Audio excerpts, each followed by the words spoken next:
Not one person in my household offered me a good morning. I just feel like sometimes we get busy and we're set in on a routine and we got to do this, this, and this before we leave. And we watching our watch and we got to be here by a certain time and we have to do this. And we miss so many moments. We miss so many moments to smile. We miss so many moments to reflect. We miss moments to love and to spread a little joy. And life is so short. It's so short. I'm your host, Brandy Fleck, and this is Human Amplified. This is a show about our existence, our place in the world, what it all means, and ways to make it better. From big picture ideas that blow your mind to practical life advice, we explore it all.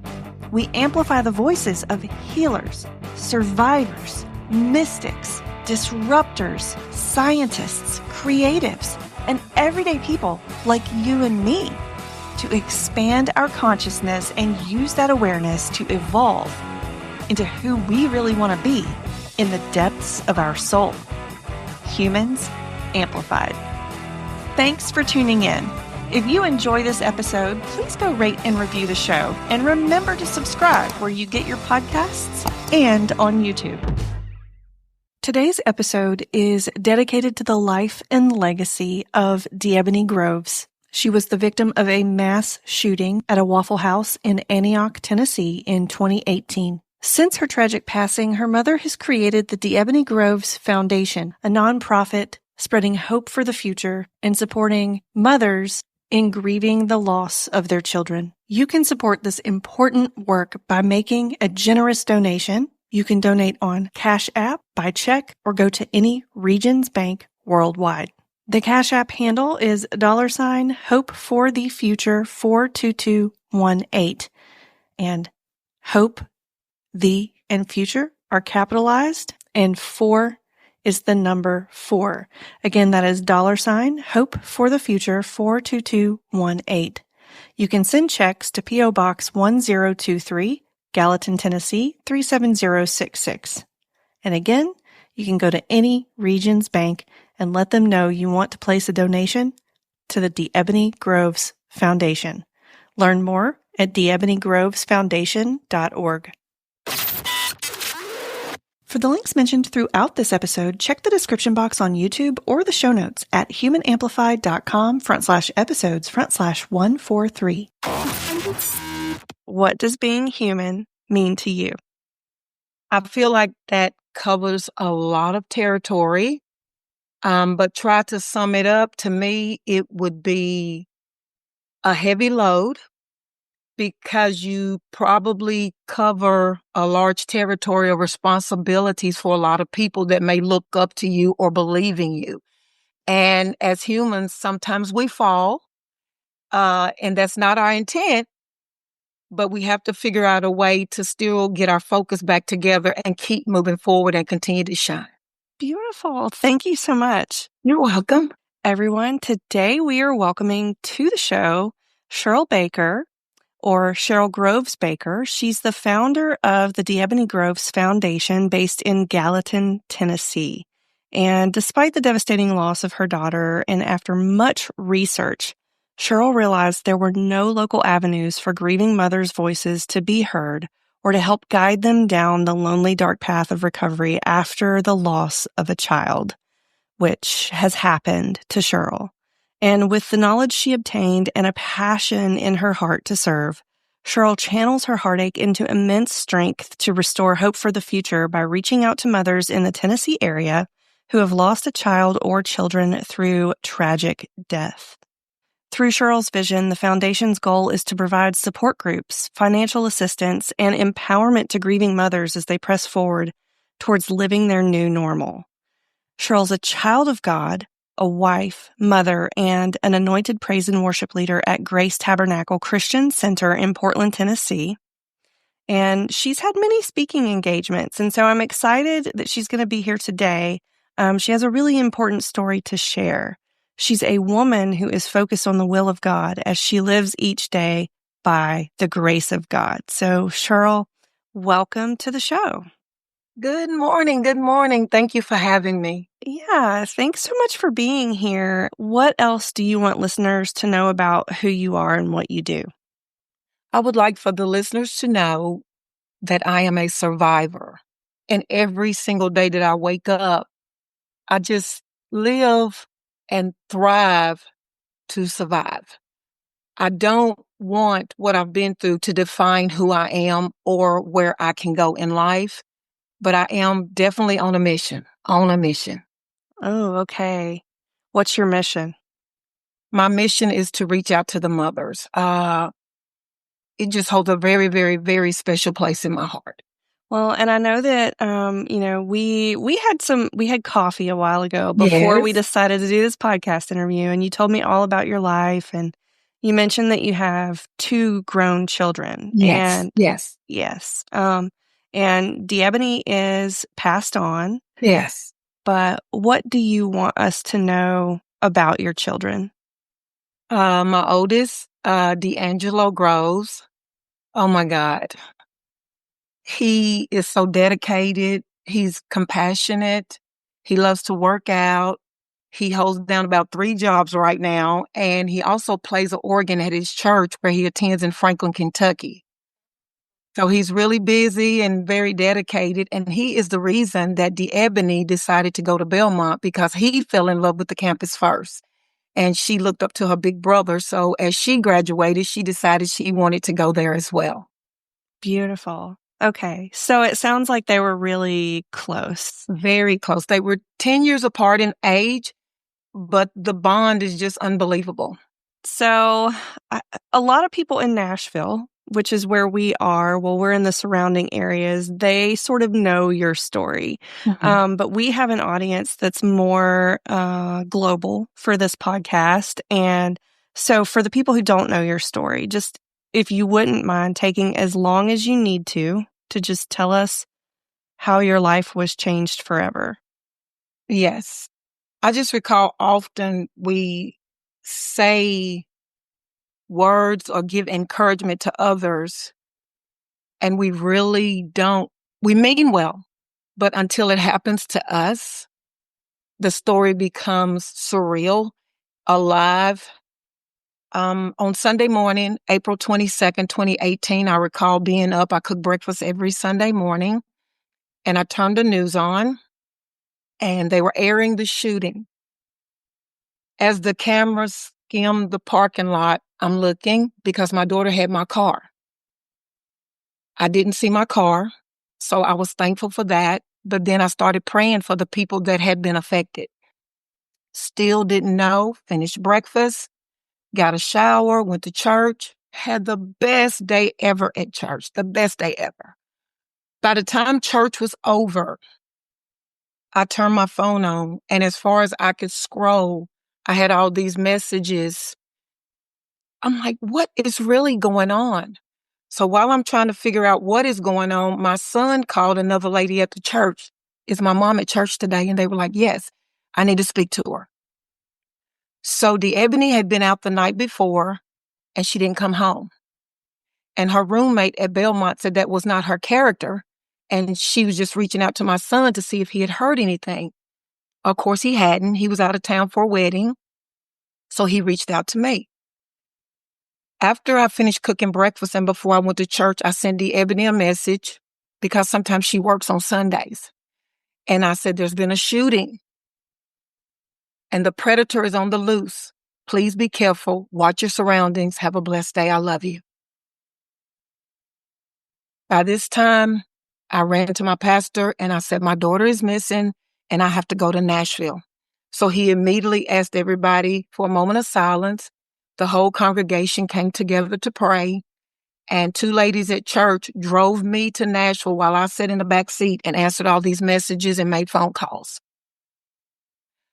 As I approached Vanderbilt, because I heard that was where they were taking the people that were wounded, my heart was racing. My son called me back and said he had called my daughter's job and she didn't show up for work that day and hadn't called in. That was not her character. So once I got to Vanderbilt, I went to several different areas. I could see people in there hugging and crying. I went over to them to love on them, still not knowing. I thought my daughter was there. I thought my daughter could have been in the ER or ICU. Nobody said anything. So I went to 3 different offices. They kept saying they did not have my daughter there. I said, yes, she has to be here because the people she were hanging out with was also at the Waffle House. Nothing. Finally, after going in 3 offices, I stepped outside to get some fresh air. While I was sitting there, someone walked outside to me, and my cell phone rang at the same time.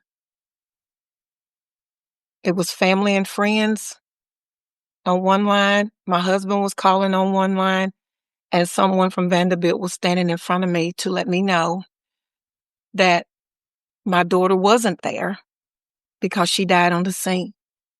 So therefore, they didn't take her to the hospital. They took her on to the funeral home. All I can remember is just screaming because I needed help. I needed help, and the only help I know that could help me at that moment would be from God. I can't even imagine what that must have been like.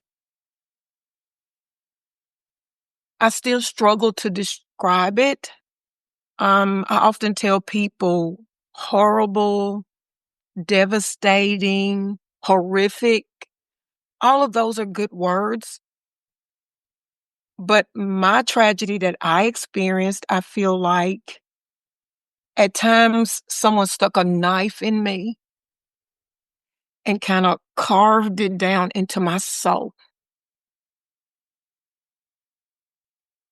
And every time it airs on the news, it's like that knife is being twisted because it reopens my wounds.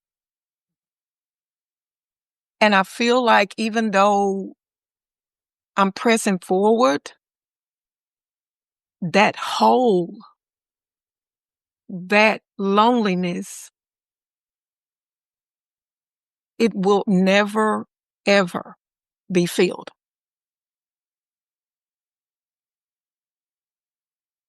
But somehow, every day, either through tears, reminiscing, I have to strive to find a way to maneuver around it so that I can keep living. How do you do that? And I was going to ask you sort of like, about your journey with grief, but it sounds like you've described that's what your journey with grief is like. What do you do? So, first of all, not one day of grief counseling. The week leading up to my daughter's funeral, it aired 3 to 5 times every day because he was on the run for a while.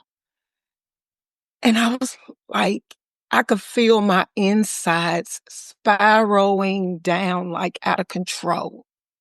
So about the 3rd or 4th day, I remember going in my living room, just having some me time and falling on my knees because that's where I do most of my praying. And I looked up to heaven and I told the Lord that if you don't help me, I just don't know if I'm going to make it through this. Because I knew in my own strength, I couldn't do it on my own.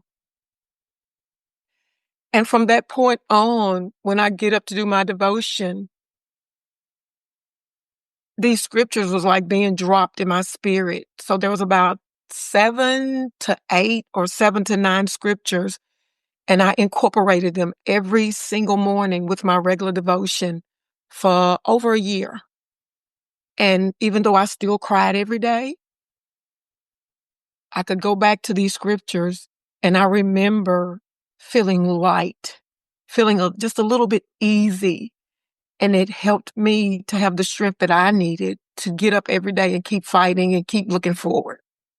What made you decide not to do grief counseling? So in 2012, my mom passed away, which was my best friend. I was a basket case. I mean, I think if you have a loved one that's sick or, they've given them a lifespan of 3 to 6 months or they're on hospice and you expect them to die is one thing. My mom wasn't really sick. She spent Thanksgiving Day with us. We had the best day ever. She fixed to-go plates and went home. Within 30 minutes, she had an aneurysm and had to go to ICU, and she never recovered.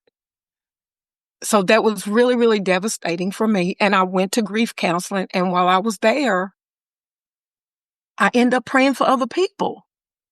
And I'm like, what about me? I didn't mind, but I needed something. So I felt like at that moment, I really didn't get what I went for, but also at the same time, helping people, it just does something to my heart. It's just such a great passion. And so I was able to love on other people and encourage them and even pray for them, even though sometimes I left empty. That makes sense that would not be helpful. No. Yeah.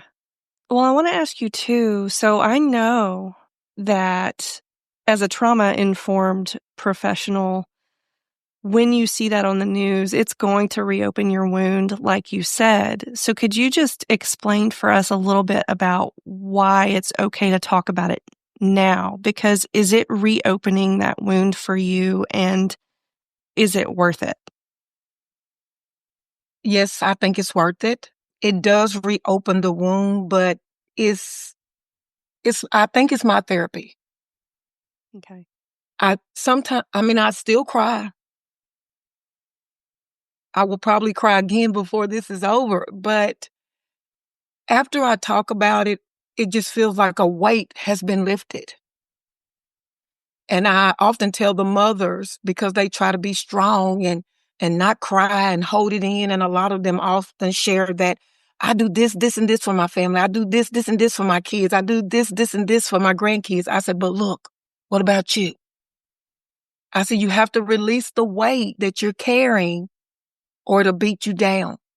And you have to be strong enough every day to be able to keep doing what you do for your family. And if you get beat down, who's going to do it? So usually when we get together, I let them cry. You don't have to explain why you're crying because I know. Why is it worth it well, you said it's like your therapy, but it almost sounds like it's therapy through helping others, but it's different from what it was in the grief counseling. How is it different? I am so connected and determined to help people come out of a dark place. I've met mothers that years after the loss of their child has still not been strong enough or mentally strong enough to go back into the workplace yet. That dark place is just, it seems cold. It's lonely. It could seem gloomy, depressing, of course. And I just feel like if not just they, me, as long as I can keep getting up every day, opening up my blinds or walking out in my yard or speaking to somebody or hugging on somebody. There are days I go to Walmart to get my groceries and I said, okay, today is the day. When I walk in Walmart, every person that I come in contact with, it doesn't matter size, it doesn't matter color. It's a good morning. How are you today? I hope you have a great day. How are you doing today? And one man cried. He said, I got up this morning and I made coffee and I prepared to come to work. Not one person in my household offered me a good morning. I just feel like sometimes we get busy and we're set in on a routine and we got to do this, this, and this before we leave. And we watching our watch and we got to be here by a certain time and we have to do this. And we miss so many moments. We miss so many moments to smile. We miss so many moments to reflect. We miss moments to love and to spread a little joy. And life is so short. It's so short. Well, I want to thank you again for sharing this because I think it is really helpful for other parents who are going through the same thing. And I do want to ask you, so I'm not going to rehash all the details that were in the news. Okay. I remember when this was on Yes. the news as well. And so for listeners who want to know more about the story, I can link the news story in the show notes so you can go look at those details. But I will say there was a perpetrator involved, which you mentioned, and he was still on the loose. And Yes. so what have you experienced around that fact of this? And how have you dealt with emotions toward that person? Well, a lot of people find this hard to believe, and at times I do. But I went to my pastor because along my journey, I have met a lot of families, a lot of mothers that have become bitter, that are very angry. I didn't experience that. I'm hurt. I'm lost. I'm lonely. I miss my daughter's voice. I miss her laughter. But angry and bitter was not ever in my agenda. And one time I went to my pastor, I said, "Is something wrong with me?" I said, "Because shouldn't I be bitter? Shouldn't I be angry?" And there are people in authority that have told me, "You have a right to be angry." But I wasn't. But my pastor said, "The Holy One is inside of you. And the Lord is not going to allow you to react the way everybody else act. Because greater is he that is within me than he that is in the world." So sometimes, in spite of what we feel or what we go through, we still have to maintain. We still have to shine. We still have to be strong. Even if I walk away with tears rolling down my face, my agenda is to stay on that path and try to keep my focus on God because I know he is going to carry me through. It sounds like you weren't bitter at all, but you were grappling with the fact that you weren't. Yes, because I ran into so many people that were along the way. And I'm not just talking about mothers that lost kids. I'm talking about the siblings. I'm talking about family members. I never went there. And you, because of God, right? Yes, definitely. Okay. Okay. Do you think about this man ever? Does he cross your mind? Not a lot. One of the questions I think you and I had also talked about was the perpetrator. And I do honestly feel that every act of violence is not mental. I'm not a doctor. I don't have a degree. I didn't go to college. But every act of violence to me is not mental because mental people do rational things. They do random acts. And he was seen on video sitting in the parking lot, watching people go in and out. So to me, that means he had time to change his mind. So that was premeditated in my eyes. As a woman of God, why do you think things like this happen? I don't have the answers for that, but I can tell you what I have thought about. Okay. A couple of years ago, I was on another interview and there was like a survey about gun violence and mass shootings. I graduated in the 80s. And in the 80s, we didn't have this kind of stuff. This was unheard of. Maybe one every 5 years or 10 years, maybe, or something along those lines. So I feel in my heart, and I don't have documented paperwork or anything on this. There's something that we did in the 80s that we're not doing now. There's something that we did in the 80s that along the way we've changed. I don't know what that is. But for things to go from such a calmness to so much rapidness in gun violence, there has to be an era where we dropped the ball on something.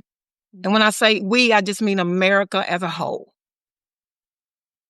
I cannot quote the way policies have changed or anything like that by any means, but I do feel like automatic style weapons weren't always legal. I don't know when they became legal, but they've definitely proliferated throughout our culture. Yes, I often wonder why. Why do we need army style weapons in our normal day life? I mean, this is not a war zone. I feel like if a person wants to use those kind of weapons, let's sign them up. Yeah. Help them defend America as a whole. Another thing I often wonder is why, when people do an act of violence, do they go out and hurt other people? People that don't know them, people that haven't done anything to them. They never go, well, I'm not going to say never. They usually don't go and hurt their own family. Yeah. So I don't know. Yeah, But definitely. I think about that often. Yeah. If we had the answers, well, I don't know. I was about to say if we had the answers, maybe this wouldn't be a problem, but I don't know. I feel like we do have some of the answers, but it's still a Yes, problem. yes, yes. We there's still something missing somewhere. Yeah. Well, do you have any ideas for what would help prevent this type of violence to other people in the future? I really don't, but I have been praying because I know people are growing up, people are graduating, people are going to school for all different types of fields and studies. And I just feel if God should raise someone up or if he should send someone or appoint someone, and if I can help, I am willing to join teams with whoever that is and try to help. I will do whatever I can to assist, to encourage, to uplift, to help pave the way, because I don't want any other families to experience what we've all been through. Yeah, yeah. Well, and you have been doing really deep work with the DeEbony Foundation on that front to just help families deal with what Yes. they've been through. And we're going to talk about that in just a minute. I have one more question for you about that day when your life Okay. changed. Okay. A hero emerged that day. I know it was too late, for Yeah. DeEbony by the time he got there. Have you met him and have you talked to him? Yes. I love him as a son. I think he is awesome. He's been to my home. We text randomly. I did share with him how thankful I am that he moved when he did.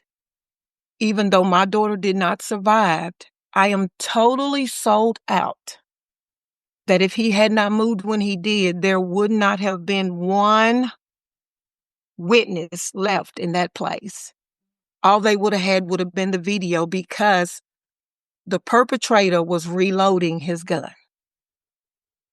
So I tell James Shaw all the time, you know, don't feel guilty. Don't feel any guilt at all. I love him. I'm proud of him. I'm thankful for him. And I appreciate everything that he tried to do, even though my daughter didn't survive. Wow.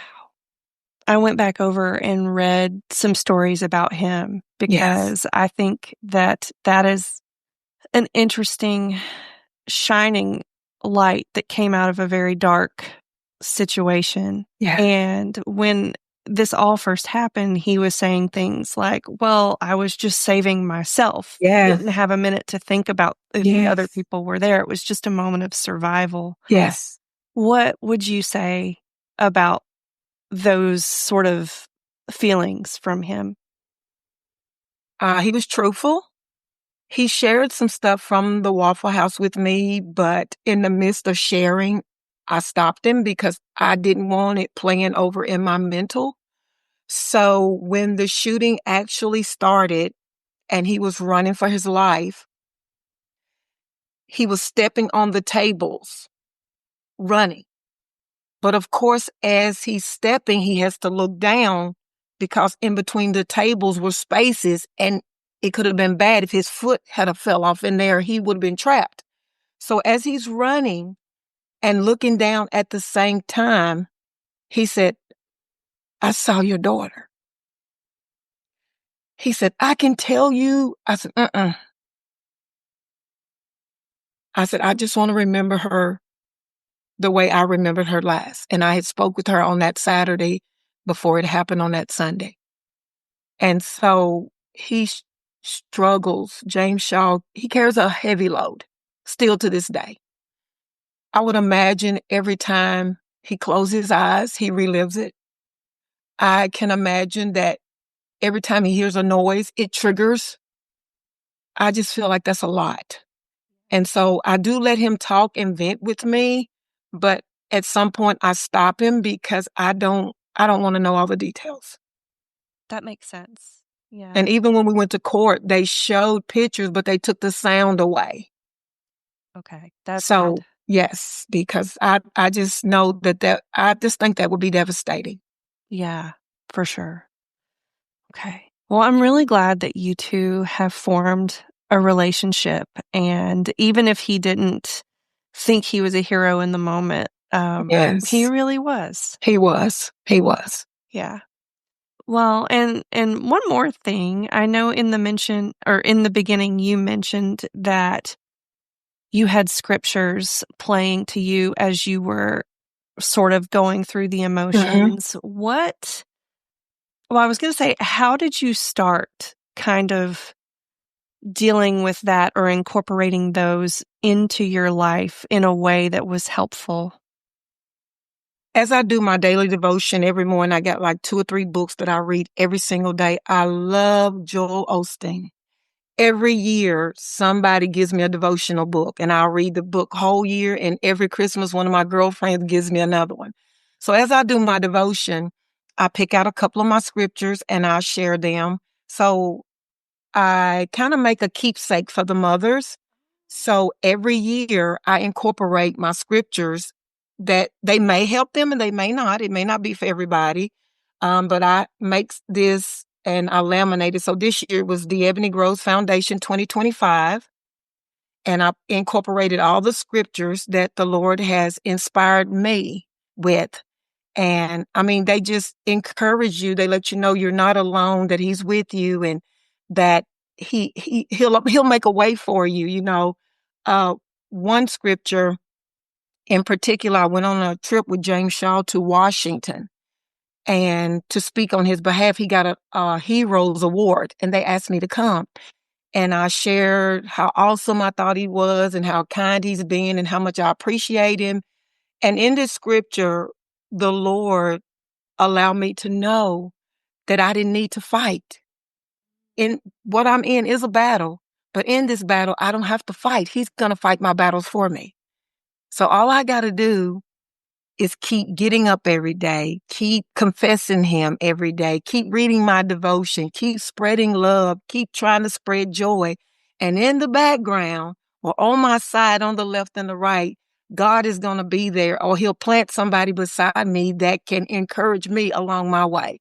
So it's better to fight a battle with someone than to be by yourself. So that's what I try to do for the mothers. I try to encourage them and love on them and let them know that there is hope. There is hope for the future. Yeah. Okay. Well, and that brings us to, can you just tell us everything there is to know about the DeEbony Groves Foundation. Who's it for? How do you get involved? What do we need to know? Okay, so first of all, the night after the tragic shooting, there was a vigil held in Nashville at Bishop Walker's church, Mount Zion. And DeEbony was the baby. And parents that have multiple kids, you kind of worry more about the baby. You want to make sure the baby understands everything, the baby takes in everything. So I always wanted to know that if something happened to me, that she could survive without me.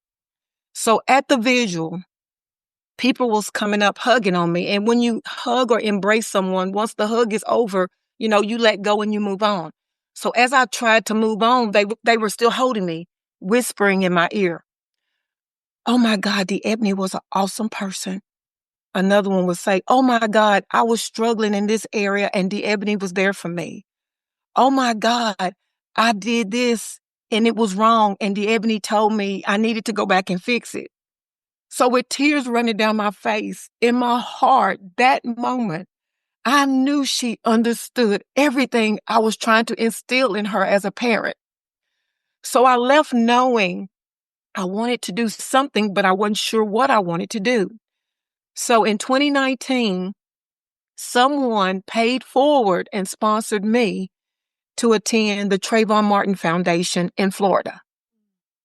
They paid for my flight, they paid for my hotel stay, and everything was supplied once I got there. I met about 40 mothers, Chicago, Detroit, Florida, Hawaii, New York, Philadelphia, and some of us are still on a group text where we know each other's kids' birthday. And when the birthday starts to come, we start chiming in, encouraging each other. Okay, we know this day is coming. We want to lift you up. We want to love on you.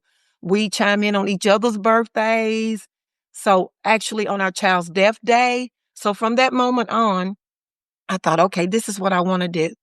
So I took my next door neighbor to lunch when I got back from Florida, and I told her what I had in my heart. She said, okay, let's do it. So I sent a text message out to about 10 family members, 2 of my daughter's daycare teachers from when she was a child, her first job, supervisor. And I said, I want to do this foundation in honor of my daughter. I told them what I wanted it to be about. And I said, I'd love to have your help. If you're interested, let me know. So when I laid my cell phone down and walked off, it started chiming. And I was like, oh no, they answered too fast. They don't want to do it. So I went back and I picked my phone up and every one of them said, yes.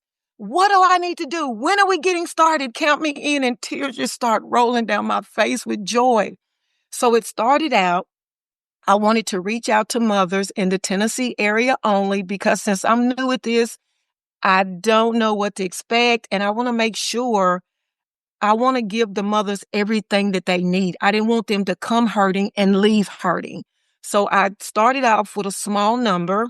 We started out with like about 20 mothers. So we actually reach out. Well, we don't reach out, but News Channel 5 is my best friends. They would run an ad for me every year and people would submit kind of like someone they knew, a mother or aunt that has lost a child that is struggling that they thought this would benefit. So we bring the mothers in from the Tennessee area. We started out like Clarksville, Knoxville, Memphis, surrounding areas, Nashville, of course.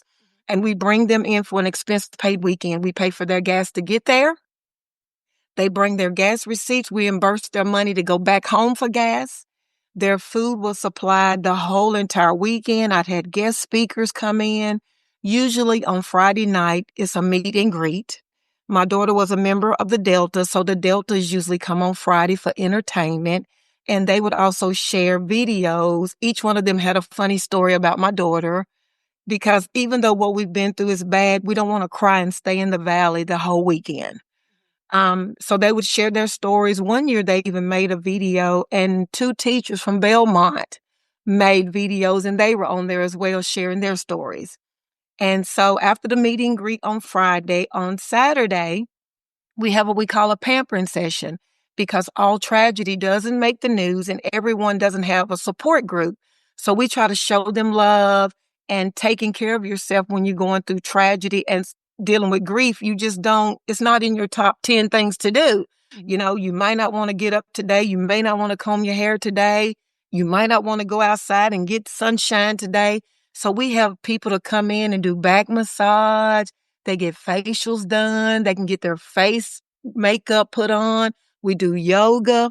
And we also have a craft table. At the craft table, they get to make beads and necklaces in honor of their loved one. This one has my daughter's initials on it. And she's also a Delta. So this one was made in red and it has Deltas on it. It has 2025. So we do stuff like that so they can be creative and exercise their minds and get their minds off of the tragedy and what they're going through. Then the highlight of the whole weekend is on Saturday night, we do a red carpet event. Since all tragedy doesn't make the news and they end up going through the grief process by themselves, I encourage the mothers to dress up. Some of them do casual. Some of them wear jumpsuits. I even encourage them, if you like bling and you want to wear a long dress, whatever it is, it's your day. And they get to walk an actual red carpet. And at the end of the red carpet is a table, and they get to place their child's picture on the table after they've shared the story and light a candle in honor of their child. And as they go back to their seat, since we can't stay in the valley all night, then I bring them back up again. Actually, one year James Shaw came and he escorted the mothers in for me. That was really nice. And as he escorted them in, each mother, I crown them and give them a long stem red rose to let them know how much we love them. Then on Sunday morning, before we leave and go back, usually I have a guest speaker. Sometimes it's me. I give an encouraging word. This year I spoke about storms because tragedy is a storm, and how a storm can catch you off guard and bombard you and push you into a dark place that you don't want to go, but you can also wallow in your storm and stay there too long. So I encourage them to come out and be healed and be delivered and be restored. And then we have a group prayer. And then at the end, every year, I open the door for criticism because we're still learning. What did we do that you don't think we should do? What did we do that you don't think is effective? What did you do that you feel like we shouldn't do again? And the response thus far has been great. The mothers tell me they feel better. They leave restored. One lady said she felt like we had pampered her so much, she felt like she had been to Oprah's palace. And I was like, oh my God. One husband shared from 2024 event that I don't know what you did. I don't know what happened that weekend. But all I know is my wife left one way on Friday to attend your event. And on Sunday, when she came home, she was a totally different woman. He even carried me out to lunch. I said, you don't have to do that. He said, I want to do it. He said, because for years, he's tried to cater to her. He's tried to support her. And he said, nothing he did was equivalent to what I done. And I said, oh my God. She even came back the second year and helped us serve and gave her testimony on her experience the year before. Wow. Okay. So we are experiencing growth, but not in numbers.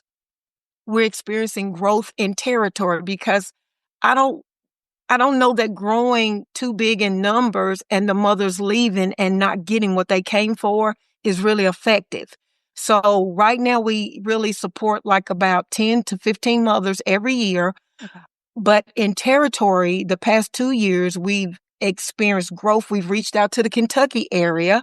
We've had some mothers come from Kentucky to attend. But this year, 2025, we had a mother to drive 7 or 8 hours from Ohio.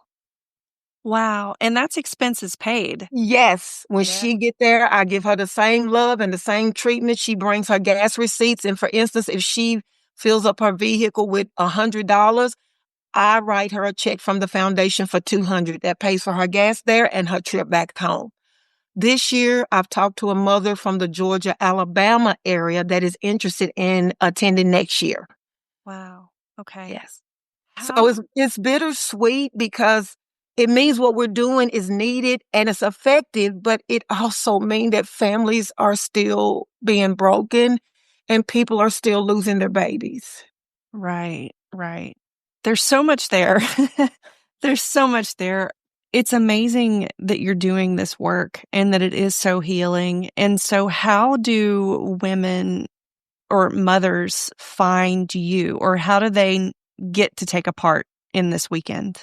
Okay, so we do it every year in April because that's the actual anniversary of the shooting.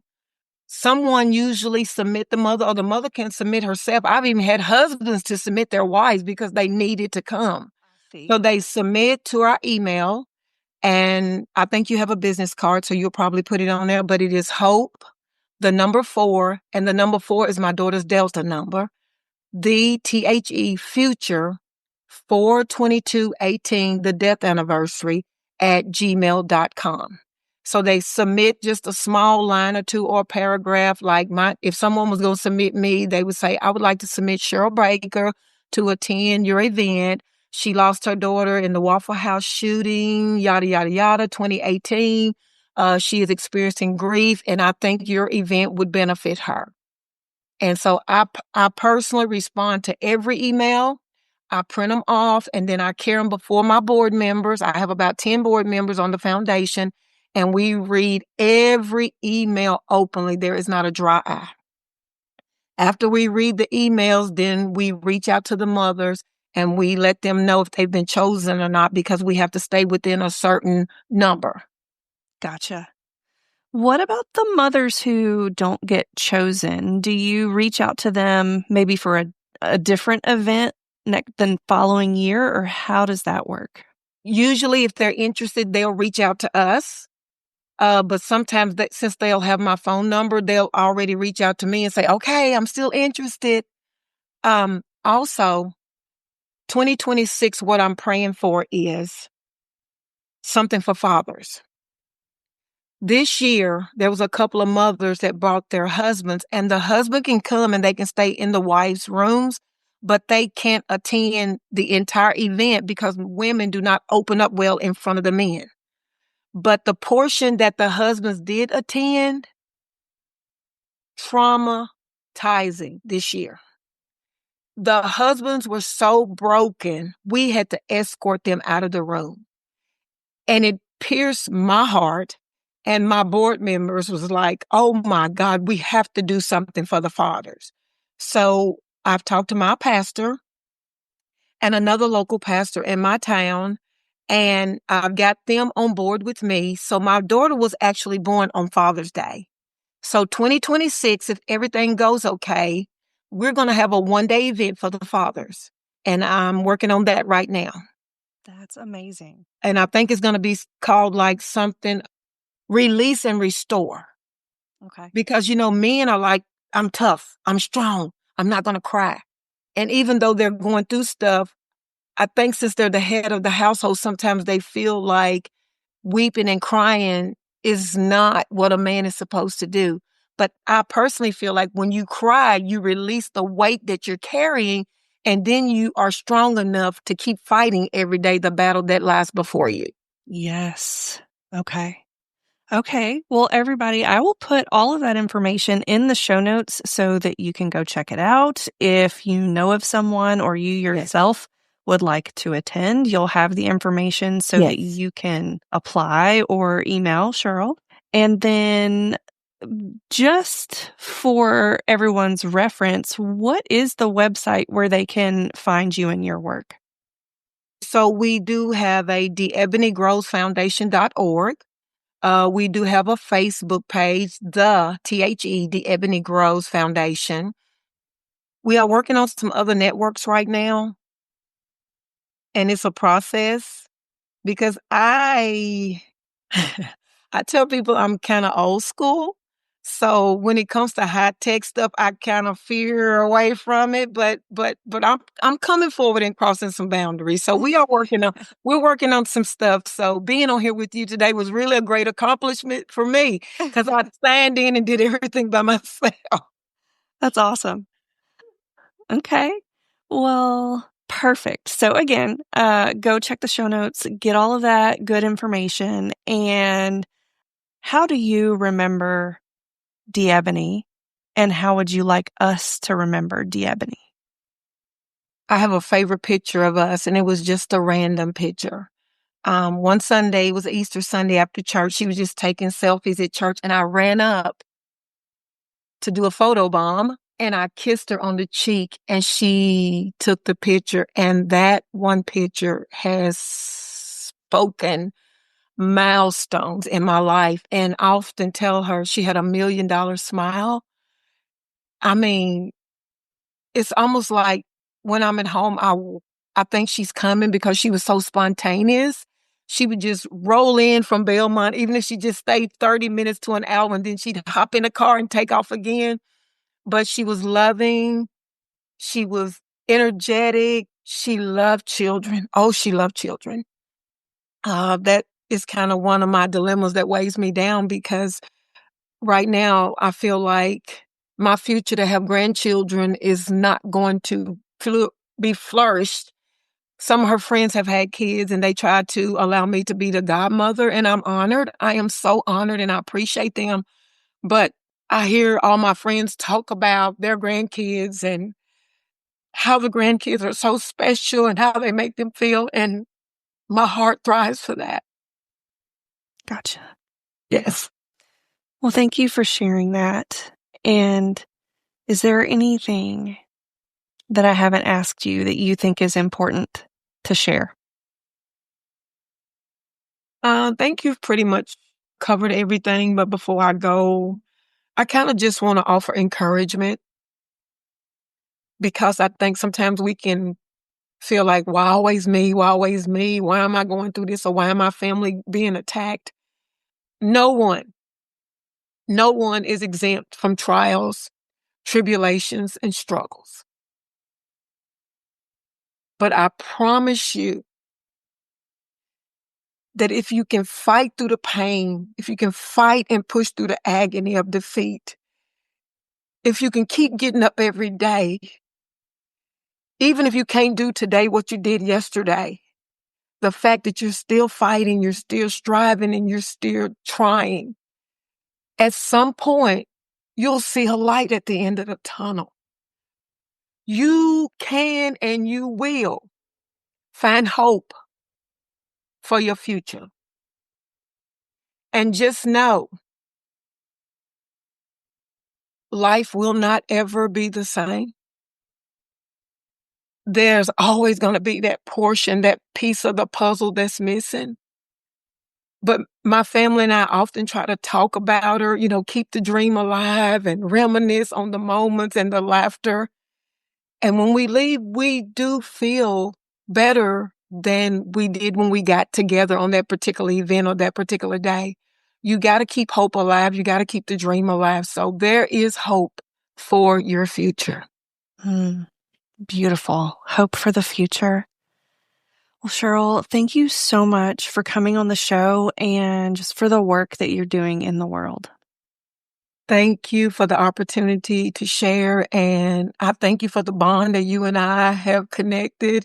I think our futures together is going to be really good, so I'm looking forward to that. Yes, me too. Okay. Today's episode is dedicated to the life and legacy of DeEbony Groves. She was the victim of a mass shooting at a Waffle House in Antioch, Tennessee in 2018. Since her tragic passing, her mother has created the DeEbony Groves Foundation, a nonprofit spreading hope for the future and supporting mothers in grieving the loss of their children. You can support this important work by making a generous donation. You can donate on Cash App, by check, or go to any Regions Bank worldwide. The Cash App handle is $Hope for the Future 42218. And hope, the, and future are capitalized, and 4 is the number 4. Again, that is $Hope for the Future 42218. You can send checks to P.O. Box 1023, Gallatin, Tennessee 37066. And again, you can go to any Regions Bank and let them know you want to place a donation, to the DeEbony Groves Foundation. Learn more at DeEbonyGrovesFoundation.org. Thanks for tuning in. Check out more of our episodes here and at humanamplified.com. Remember to subscribe.